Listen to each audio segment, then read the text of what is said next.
Okay, let's go ahead and get started. Good morning, everyone. Welcome to CCI's webinar on the next generation of joint marketing planning. I'm Peter Hornberger. I'm joined today by Stephen Kellum. Good morning. Excuse me. Good morning, everybody. And I just wanted to make a note as we get started here. We are recording this webinar. We'll have the slides available afterwards. We're also going to take some time at the end of the webinar to answer any of your questions. So if you do have a question, please enter it in the box to the right. We'll be more than happy to get to those at the end of the webinar. So today we're going to talk to you about really our top 5 tips for successful joint marketing planning based on the past 4 years of work that we've done with our clients building successful joint marketing programs. To start, what we want to do is walk you through some table setting to show how we got to these 5 tips. And Stephen's going to take us through this section. Thanks, Peter. And we're going to go through a little bit of history here. And so much of this started with the original CHAMP plans and the origins of Joint Marketing Planner today. Really, a lot of it comes from this. The CHAMP plan, by the way, is an acronym for Channel Alliance Management Plan. And many years ago, organizations were looking to improve their joint planning and improve their business planning. They really broke it out into three buckets. And by the way, these CHAMP plans, before we go through these buckets, are really built around spreadsheets. And while they're very specific to organizations, obviously different organizations have different products, different markets, different clients. We have a genericized version of this CHAMP plan, and while so many things are moving to automation, a lot of folks are still doing spreadsheets. We're more than glad to send out this CHAMP plan. The CHAMP plan really has 3 different sections. The first section is an executive summary. It's really a profile. It's a very nice way to create an executive summary of everything that's fairly static about a partner. And today, a lot of this lives inside of a CRM, perhaps a Salesforce. The second piece of it really is a performance review. Today, I think we would really call that scorecarding. And that scorecarding could have so many different metrics inside of it, everything from LMS data, POS data, deal registration data, certifications. It really can be very, very broad. I think we did some studies on this and found that you could have dozens and dozens of KPIs sitting inside of the performance plan. The third part is where we're really going to focus a little bit more on today, and where the industry really, from the incentive providers side of things, is really focused on for the past several years, has been on the marketing plan. And the marketing plan piece is going to be the most dynamic side of it. This is really, we're looking at the objectives and the goals for the partners. What are their sales goals? What are the products that they're going to be selling? What are the verticals they may be selling it in? Even down into the strategies and then the tactics on how they're going to deliver on that.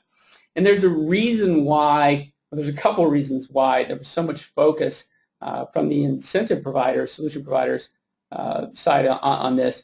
One was, as I said, it's very dynamic. 2 was when you were looking at the performance and plan review, the scorecarding piece, several years ago when this really got started, particularly from the automated side, it was so hard to pull a lot of the data into that scorecarding. We've done webinars on this and we'll continue to add to this, and I think scorecarding is going to be the next step. I actually know it's going to be the next step in the automation side, but it's been a challenge historically to pull all that information together. But with standard APIs and web services today, I think scorecarding from an automation, from really a value use has grown so much and will continue to have a lot of emphasis and growth. But once again, today's really focuses on the marketing planning. And Peter, if you flip to the next side, it's really logical why. While business planning is being adopted to a great degree and is incredibly important, the key is, what is business planning really about? And there's so many pieces that go into that. How do we get our partners to participate in it? How do we make it successful? But the reason there's been so much focus on this side of it is, let's just face it, marketing is becoming such a key part of the sales efforts. There's an interesting study done by Serious Decisions, and we've got up here where it says 70%. So 70% and growing is the relevancy of marketing in a partner's sales cycle today. I think it's relevant in sales in general. So it really makes sense to emphasize that that joint marketing planning piece inside of that business planning. Okay. So where does joint marketing planning sit today? This is a partner life cycle, a partner investment life cycle. This is something we created with input from so many of our partners, so many of the individuals, the thought leaders out in the market today. And what it really is a way that partners, or way that vendors, I'm sorry, have been, well, partners have been engaging with vendors, but vendors have been engaging with partners and putting it into a flow. And from our perspective, this starts with partner scorecarding and benchmarking and goes all the way through the process and ends up with ROI measurement and predictive analytics. And each step along the way is really critical. Today we're talking about the joint marketing planning and approvals. And it's such a key part. It's in those top three. It's in the scorecarding, the joint business planning, and the joint marketing planning. And one of the things that we have learned so much as we've gone through our learnings over the past couple of years is how key it is to do those first three well, in particular joint marketing planning. Okay, so lots of people are doing joint marketing planning inside of their joint business planning, and they're putting more emphasis on it. It's interesting to us that while people are doing this, we're hearing about a lot of the challenges. And reality is the biggest one is probably spreadsheet hell. And I don't know really any other way to put it. Those of you who are doing spreadsheets right now, I think can absolutely relate. Now, it's interesting that we have seen organizations start to turn to those spreadsheets almost as a Bible, as far as you have to be able to walk through it this way. But even when they're following that process and they're heavily involved in it, and it's got a lot of importance in the organization, they still have a lot of challenges. Spreadsheets are inherently out of date the moment you leave them. They don't evolve. There's an inability to tie into other systems. One of the biggest demands that we hear about, and we're going to talk about this as we go through the 5 tips, is organizations want to be able to take all those other data pieces, all those other siloed data examples in an organization, and they want to be able to pull them into things like joint marketing planning. And it's really, really difficult in a spreadsheet. And what this leads to is poor organization visibility. It's hard to get that information in. It's really hard to spread it back around. It makes it hard to have coordinated follow-up. How do you get everybody on the same page and really operate efficiently? And then even when all those things do take place, what does the reporting really look like on that? Is it dated? Is it broad enough? Are we able to do relative dashboards that people can really get some good visibility? So awful lot of challenges to working inside of a traditional J&P. Which is why we have a conversation. I think Peter and I have a conversation with every single one of our clients, or somebody else, Peter and I and other folks here at CCI, have a conversation with every single one of our clients or our prospects around joint marketing planning. And whether they're doing it on spreadsheets, talking about doing it on spreadsheets, talking about moving it to an automated way of doing business, it is definitely a very hot topic for a lot of reasons. But huge upsides to automating a joint marketing plan. Campaign ROI is probably at the top of the list. So many folks have come to us and say, hey, we need to really calculate what our results are from our spends. And we're getting pushed down in the marketing side to deliver on this ROI. And how do we do that? So capturing accurately campaign ROIs is huge. And then the other side of it is, once you've got this data, how do you wield it? How do you make it effective? And how do you get analysis out of it? And without standardized data or normalized data, it's really hard to create roll-up reporting. But with an automated joint marketing planner, you've got standardized drop-downs, you've got normalized data, you can roll up reporting, and you can start to look at reporting really effectively, start to look at cross-geo, cross-region, cross-tiers, cross-groups of partners. So very, very important.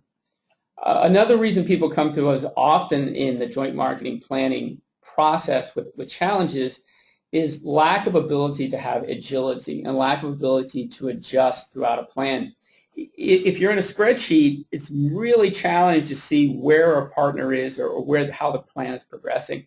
I think this is a really key piece to successful future endeavors in joint marketing planning. Because the reality, as partners move through their joint marketing plans, they're going to have challenges. If they don't make adjustments, what you're going to end up with is getting to the end of a campaign, and everybody looks at each other and goes, "Oh, wow, we didn't hit our goals."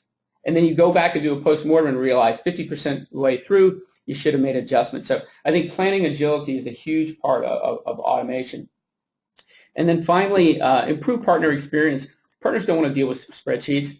I'm sure all of you hear over and over again on whoever's webinar that you're on that mind share is so hard today because the average partner has 15 vendors that they work with. So once you get them in a campaign and get them focused, you want them to do really, really well, but you want it to be easy for them so that they will continue to do this and they will do it successfully. And I think that's really a big piece of the tips that we're going to talk about in a little bit, Peter. Great, thanks, Stephen. So here's a glance at our agenda for the day, the 5 tips we're going to walk you through. I wanted to note a couple things here as we get started. First off, I think, to Stephen's point and something that he highlighted quite a bit in that section, is that if you're not doing joint marketing planning, you should be. It's important. It's where the market's going. It's a way to gain mind share with your partners. So regardless of whether you're moving down that journey in a manual or an automated fashion, whether through spreadsheets or through a tool, it's important that you do joint marketing planning. And with that in mind, as we walk through these tips, really the first 2 tips, Stephen's going to take us through those. Those are applicable regardless of which side of that journey you're on. Whether you're doing this on spreadsheets or you're looking at an automated tool, this is a valuable discussion for you. As we get into the last 3 points, 3, 4, and 5, those are a little bit more tailored towards the automated side. So wanted to call that out. Just be aware of that as we walk through this, that there are elements of this for everyone, regardless of which side you're in and which way you're headed. But definitely the first 2 are applicable across the board. With that, I'm going to turn it over to Stephen to take us through the first 2. Thanks, Peter. I'm pretty passionate about all of this, but in particular these first 2. Having run an IT company previously in my life, in a previous life, I lived through both of these. And so to me, they're pretty near and dear to the heart. So it starts with aligning the enterprise and the partner. This is one of my favorite slides. We like to show in our ABRs with our existing clients. And anytime that we're having a strategic discussion with any organization, it's so key today to understand where the organization puts partners and how they align with partners. And in reality, it's not just what they say, it's what the actions are. And sometimes we see a disconnect between what's said and an action. So the 2 camps that we see most often today, we see the Lord of the Flies side over on the right-hand side there. And the Lord of the Flies side is really the kill or be killed. Let the partners just go at it. We will give them the basics, and we will let the strongest survive. In a growth market with super strong partners, and it may be the right decision for some. It is the right decision for some. On the left-hand side, we're seeing Mary Poppins. So for those of you who aren't really familiar with Mary Poppins, like Peter and some of the younger generation that we talk to on a regular basis, maybe they don't have kids, right? Mary Poppins is probably one of the greatest enablers of all time. She was there to, the term we talk about around the office is teach a person to fish, right? And she was definitely there to build them so that she could leave and they could be successful. And we are seeing a huge amount of movement towards that in the industry. And I think for a lot of reasons, a lot of it is because sales are getting very complex. And even though you may be in the Lord of the Flies mode today and your partners are doing well, we need to be looking at what's going to happen 2, 3, 4, 5 years down the road and really look at enabling these partners, businesses, to be successful. The interesting piece is, as I said, can the vendor walk the walk?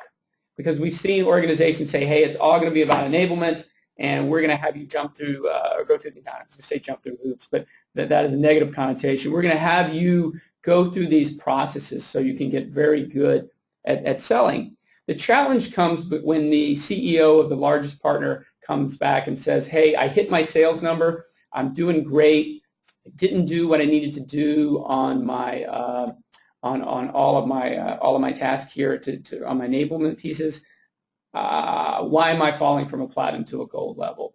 And then the rubber really hits the road then on what the vendor does. Does the vendor decide to say, hey, that's fine, and really now they are acting as the Lord of the Flies, or are they really sticking with the enablement? So, but this is so key when you're when you're doing joint marketing planning.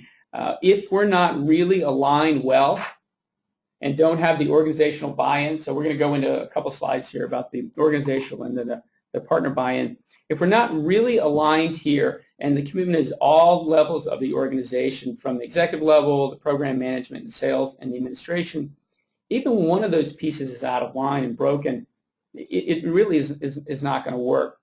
So we got a couple of ways to help position joint marketing planning into the organization and help with the organizational buy-in.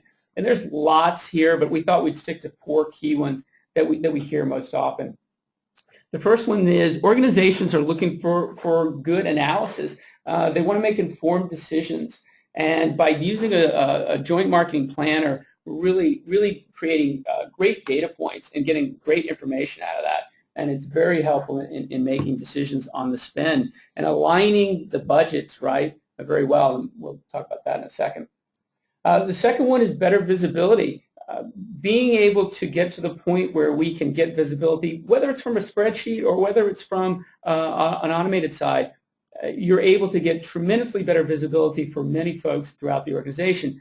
You're going to get a lot of visibility even with the spreadsheet. It's just going to be a little tough disseminating it sometime. But better visibility is a huge piece. Being able to look at role-based visibility, executives are going to need a little bit different view than someone else, right? So really being able to break that out by role-based is key.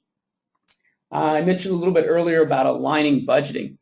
To be able to look at what you're going to spend, what the partner's spending, be able to align all that together, and be able to look at what you're going to get for that spend, and be able to look at over what timeline you can start looking at that as well. And that's very much a key to get in line, to go back in line with finance as well. And then finally, the fourth one that we hear about quite a bit is how do we create efficiency? While the demands on the channel continue to grow, necessary to add sales through the channel, everyone wants to go up and to the right, we don't always see resources given to the channel to do a lot of these things. So let the tools do the work is probably the best way to say this.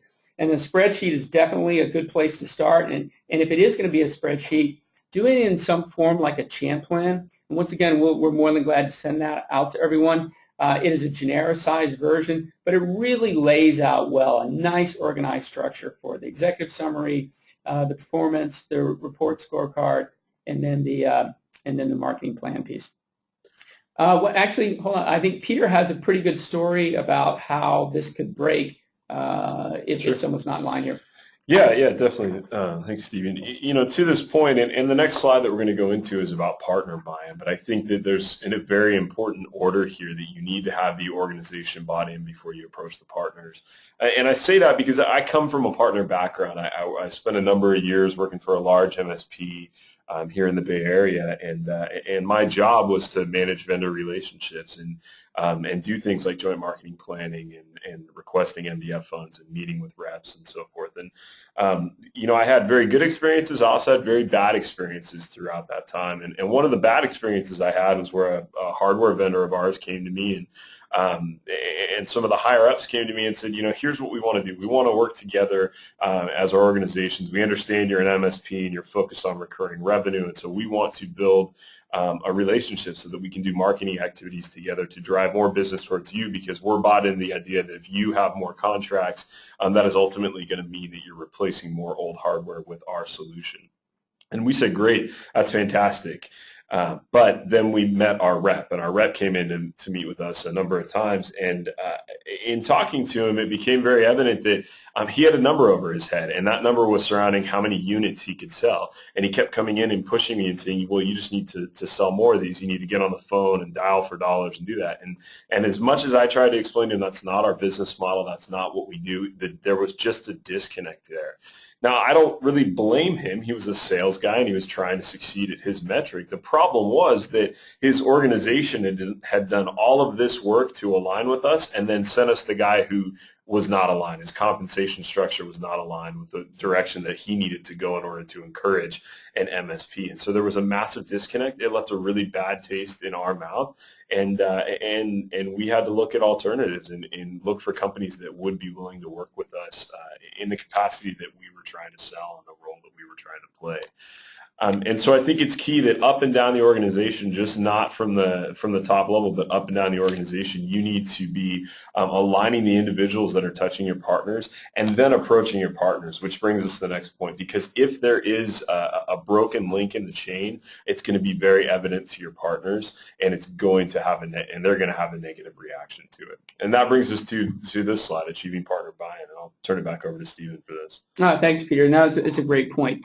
Without that partner buy-in, the plan is definitely going to fail. So we want the partners to not only buy into it, we want the partners to understand they have skin in the game, and we need them investing in it to be successful. So we really got 4 tips within inside of this tip here to help make that successful. And the first thing that we've heard, and by the way, these are lessons we've learned firsthand over the past 4 years, having an automated joint marketing planner and with many of our clients, and also working with our clients that don't do it from an automated perspective. I think one of the keys we keep hearing over and over again is start small and find 15, 20 to 25 partners perhaps per region, and you're in 100 to maybe 200 partner grouping where you can really focus on these partners. And I think not only are you able to focus them, but then you're able to learn from them, take those key learnings, and then basically rinse and repeat and go find some other partners as well. We've had several situations. We had one of our clients where they started with over 400 partners. I think it was about 500 partners. They found it very difficult to train all of them at the same time. They had it very difficult to get everything aligned with that large group of partners. And they ended up with 400 partners running one activity inside of a campaign umbrella, and really defeated the whole purpose of using a joint marketing planner. Then had to come back systematically and work through it, and we worked with them to get where they needed to go. But it really created a challenge at the beginning. Now, some organizations may have the capabilities and have enough resources. I don't want to say 400 or 200 is a magic number, but it really depends on the commitment level of resources to do it well. I remember someone asked me early on in the days when we were working with this, is this something where the partners can do totally on their own? I think you can get partners to the point where they are doing very good plans and pushing them back up. But in the beginning, I do believe that needs to be a lot of emphasis on how to make that work. The second thing that we're hearing over and over again is be willing to listen to the partner. I think Peter's example is a great example where if you go into an organization and listen to what their business goals are, instead of trying to so much change the partner and send them in another direction, listen to what's going on in their world. And this goes back to aligning the corporate strategy with the partner strategy throughout the whole channel. And then make a decision, are they the right partner? And then listen to how they work and decide how to work best together. So I think it's very key. And then the third piece, which is absolutely critical, is be able to demonstrate ROI. Have the game plan there ahead of time to really talk to a partner about why they're investing. Obviously, you as the vendor are willing to put skin in the game on this. Why should the partner put skin in the game? And it should be about it should not just be about bottom line, it should be about top line as well. And this kind of also goes back to the right partner. We'll talk about that in a little bit. But that ROI, that demonstrable ROI is key. And then finally, make sure that framework is really well thought out. And this is just doing a lot of homework ahead of time. It doesn't mean it needs to be complicated. It just means it needs to be really well thought out. Okay, so the next one, tip number 2. And by the way, we have lots of sub-tips under these tips. But tip number 2, focus on the key partners. And I know that this sounds like something that you hear on an everyday basis. We're sort of repeating the obvious here. And one of the reasons we bring it up front as well is a little bit of a mea culpa on the solution providers, the incentive solution providers part, or really the industry's part, particularly around automation of a joint marketing planner. I started getting involved in that. I think Peter and I started getting involved in that 4 years ago or so. And the idea then was, well, hey, everybody's starting to do it on spreadsheets. Let's move it to an automated piece and we'll do it for everybody. And the reality is, even in an automated form, while it is much simpler, what we've seen is this needs to be focused on key partners. And some of you may be saying, well, that's obvious. But it hasn't been obvious to everybody out there, and we're really reinforcing that. I think the interesting piece is, who are those right partners? And historically, it may have been focused just on the top tier ones. What we're starting to see is focus on the best partners, not necessarily the top earning partners that you're presently looking at. Now, the top performers is kind of the easy place to go, but you may have some in there that are lifestyle. A lot of partners today are in that growth category, and they can be a part of that. It used to be 80-20, maybe it's 95-5. We were talking to someone the other day, it's more like 98-2, where that 2% actually really has the ability to do marketing and to grow at the top line the way that they want them to grow.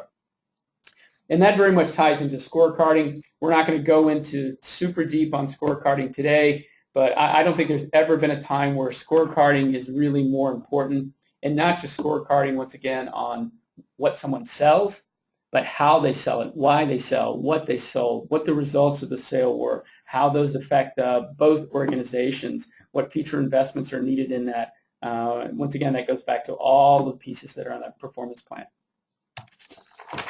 Thanks, Stephen. Sure. So our third tip today is simplify your world. And what does that mean? Well, that means simplify the process for you yourself, for your CAMs, your PAMs, your administrators, as well as for your partners. And how do we recommend doing that? Well, automate wherever you can. If you can automate as much of the process as possible, you're going to make that process smoother. The first way that that's going to happen is by simply giving a place online where your partners can collaborate with you and you can work together. You're going to be able to track notes together as you move back and forth throughout these planning. You're going to be able to see engagement levels, look at success metrics, display those back to the partners. You can have widget-driven tools that are going to be able to display progress against goal for the partners, give them a view of what's available to them in terms of budgeting and dollars. And then for you on the vendor side, you're going to be able to see things like, who are my top performers? What are the weakest links? What are the most successful activities? And use that information to drive the entire partner base to achieve more. You can also use wizard-based tools. I think we can all admit that partners don't always have a lot of time and aren't always the best at creating these types of marketing plans, and giving them tools that guide them through the process rather than just telling them or just giving them a spreadsheet or a form is going to make their life a lot easier, make them more successful as they move through these plans. And then lastly, automated solutions like this give you the ability to pull in a lot of other data and tie it all together and take that and mash that data together so that you can look at things across your partner base to say, okay, these are the most successful activities when we're chasing this particular vertical, or these are the most successful activities when we're focused on this particular product type, and using that information to, again, engage with the whole and take the good habits from certain partners and apply them to some of the weaker partners that are growing and that are getting their legs as they move in this direction. Which brings us directly to the next point, which is closely tied, and it's make it easy for your partners. And I wanted to call out here, and Stephen talked about this a little bit earlier, making it easy for your partners doesn't mean doing it all for them. It is important to teach your partners and to give them tools so that they can do these things on their own. A lot of people that we talk to kind of shy away from the idea of making it easier for their partners simply because that oftentimes involves a lot of work. But we think there's actually some great ways that you can make it easier for partners without creating a massive operational load for yourselves. And we would define that process as providing pre-designed campaign plays.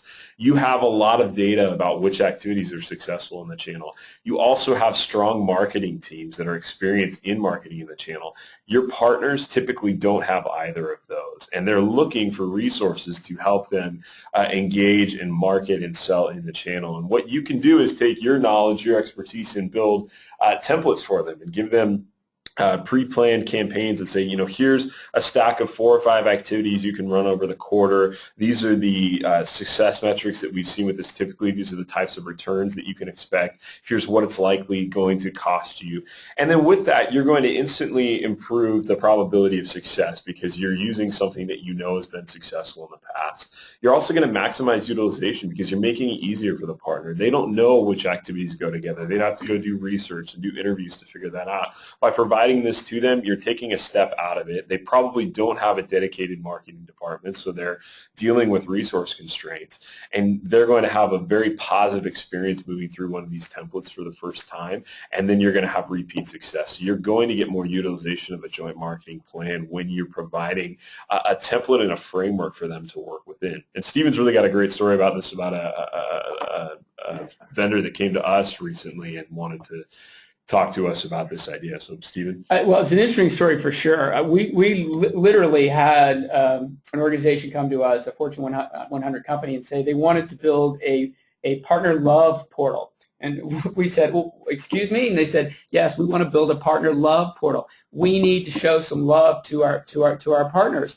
And they described a little bit of the background of what they were going through. The process that they had for their partners for doing campaigns was pretty kludgy and somewhat painful for them. And they really wanted something new and unique. I mean, they used the words rainbows and unicorns. And they couldn't have been more dramatic about what they really wanted to achieve here. But we just thought it was a great idea, and it lined up so well with some of the things that we had been talking about. They wanted the partners to be able to come in and have pre-planned campaigns and have those align with the organization go-to-market strategy for that year. And they wanted to walk through wizards, and they wanted to get it set up and make it easy for the partner. I thought the really interesting piece that they had that we hadn't thought of before was when the partner had selected that plan and it was approved, and then we were ready to launch that plan, they wanted a notification to go not just to the CAMs or whoever had been the marketing folks who had been working with them on the plans. They wanted a notification to go to a global product marketing specialist in the products area of what the plan was, so that they were going to get some concierge, handheld support as they tried to really execute this plan well. So I just thought it was a really well thought out from start to finish way of looking at making a plan successful. And it was just kind of cool. No, absolutely. And, I think closely tied to this, the second point on this slide is TPMAs, through partner marketing agencies. And if you've attended any of our webinars recently, been reading our content, we've been talking a lot about the rise of through partner marketing agencies. And really, this is an evolution beyond templates where not only are you providing a framework and a canned campaign for them to follow, you're actually providing the materials. You're giving them the email blast that they just need to throw their branding onto. You're creating microsites that they can launch. And, we've got the same point here, probability of success. We've got it as, if you're running templates, you're instantly going to improve it. If you're doing through partner marketing agency activities, you're going to maximize it. And there's a difference there. And I think it's important to note that not every single partner is going to want to take advantage of these types of programs. So it's important to offer both templates and through partner marketing agencies. But if you can take your expertise again and give them the actual tools and the actual activities created to execute, some of those weaker partners that really don't have marketing people on staff are going to benefit greatly, and you'll be able to, again, make it very easy for your partners, but in a way that can be blasted out without a ton of work from your end. Well, Peter, I think one point I would make on that is just because they're not strong in marketing doesn't mean they're necessarily a weak partner. Sorry, because from what we see out there, and I'm sure a lot of you guys see this as well, that sales and operations, as partners grow, tend to outpace their marketing capabilities. And that's historically what's transpired. So you've got very growth-oriented partners that are strong in the operation and the sales side, but maybe they're not strong in the marketing side. The challenge is if we went all the way back to the beginning on why marketing is such a big piece of business planning is today, is because the partners need marketing more than ever, because in sales today, once again, that Serious Decisions quote, if 70% of sales and moving upwards is around marketing, boy, we need to figure out how to help them. And whether that's through TPMAs or for partner marketing, really whatever it is that can tie in there that can help make those campaigns successful. Yeah, absolutely. And the more you can provide, the better. So, if you can do all of this, great. If you can only do templates, great as well. Whatever you can do to make the lives easier for the partners, you're going to drive success and drive engagement and utilization. And that discussion of TPMAs really brings us to our fifth tip, which is view planning outside of Bubble. And what are we talking about here? We're talking about integrations, being able to view Joint Marketing Planner in the scope of a lot of other marketing things that you're doing through the channel. And Steven's going to talk a little bit about this slide. Yeah, I think it's absolutely key. When we have conversations today about joint marketing planning with anyone, rarely is it in a bubble anymore. A lot of it has been discussions around where people would like to go, but hey, that's got to be the first step at getting there. What we're seeing is from the top down organizations saying we can't have these silos anymore. There's too much at stake. We need efficiencies. We need better use of data. We need to tie all these things together. We need to be smarter to be able to understand why we were successful in a joint marketing plan, and we need to be really clear on predictive analytics on where this could go. And traditionally, a joint marketing planner had X data in there, right, that you had from the marketing plan. It didn't really have a lot of the data about that partner or any of the scorecarding pieces pulled in to give you a good, clear view of what the possibilities were there. So almost every single conversation that we have about joint marketing planning, we're also talking about how does scorecarding get tied in, how, as Peter said, how does marketing execution get tied in, how does system of records get tied in, right? Where are we pulling in? Are we pulling from Salesforce? Are we a CRM system or an ERP system, an LMS system, a deal registration system? It just can't be isolated anymore. So once a decision is made to do this, it's really important to look at it from a holistic perspective. So 3 key benefits here for the benefits of integration. And I think we practically covered them talking about even on the first slide. Leverage the data. The organizations have the data. It's not that the data is not there. It's where's the data and how we get to it. So again, lots of conversations about tearing down those silos and sharing that information. So that information goes both ways. There's information moving into a joint marketing planner to make it smarter on the decision making and the planning side. And there's information moving back out of it to look at how well do we do, and let's start looking at predictive analytics around this as well. And how do we get smarter? How do we share across the organization, even to product people, marketing people, sales people, finance? How do we build how do we build it better moving forward? And once again, that's all going to be predicated on, can we tear down those silos and get that all that information moving back and forth? Great, thanks, Steven. So in summary, those are our 5 tips. We start with aligning the enterprise and the channel, which means, first seeking buy-in from your organization from the top down, then approaching partners, starting small, and getting partners excited and motivated to work with you in these types of programs. Second, focus on your key partners. Like Steven said, initially the thought was that this was moving in an all partners direction, and it's really come out that it's moving more towards something like a 95-5. Using scorecarding to determine which partners are the ones to focus on. It's not necessarily the biggest partners. It's maybe growth partners that have the potential to become top performers along with a grouping of your top performers. Third, simplify. That's all about automation and getting a singular place where you can interact with partners and collaborate together and show them KPIs and give them an idea of how they're doing. Fourthly, make it easy for partners. Again, do this without doing all the work for them. Provide them guided templates or work with TPMAs to provide activities and campaigns that they can launch very quickly and easily and with agility. And then lastly, view planning outside of Bubble. Do not create a silo with joint marketing planning. Build it into and integrate it with other solutions so that you can show partners more than just what's sitting within their joint marketing plan, but how the rest of the organization is tying it together. And use that to display to your partners their KPIs and their performance, as well as to justify to your organization why you need to keep doing these types of plans and programs with your partners. And with that, we want to take a few minutes to walk through some of your questions. Let me just get our list of questions up here.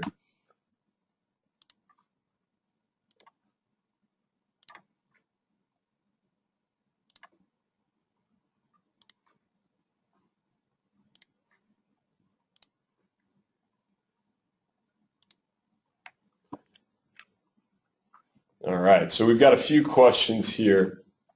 First question, why are marketing plans disjointed from business plans, or is it just being highlighted separately to point out its significance?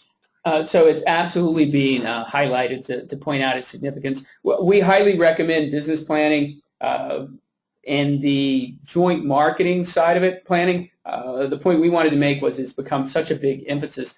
We've had folks talk to us about, well, it's a challenge to get planning, business planning with our partners. I think today the joint marketing side is a great driver to get engaged with the partners on that business planning.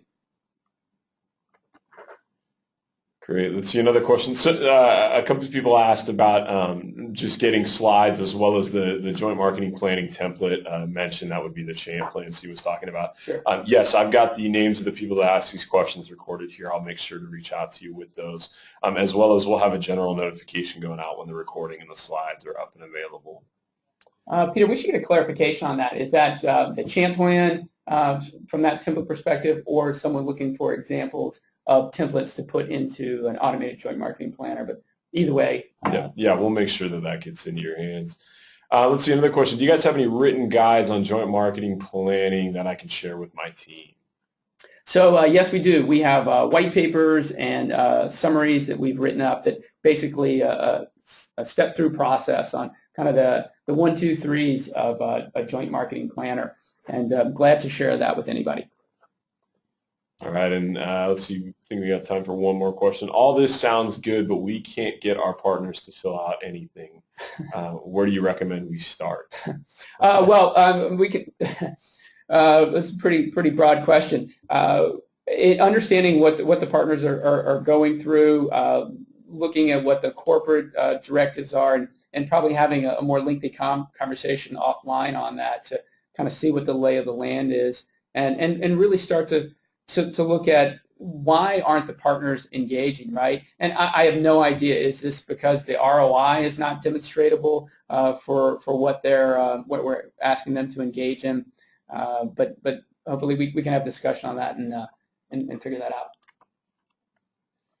Great. That looks like all of our questions. Our contact info is listed here as well. So if any more questions come up, you'd like to talk to us more about joint marketing planning, I'm more than happy to have those discussions, as well as if there's anyone that didn't fill out a question but is interested in seeing copies of those champ plans or talking about joint marketing planning templates, please feel free to reach out to us. More than happy to make some of that info available to you. And with that, thank you everyone for joining us today. These slides and the recording will be up shortly. We really appreciate you taking the time to join us, and look forward to hopefully talking with you in the future more about joint marketing planning. Thank you everyone.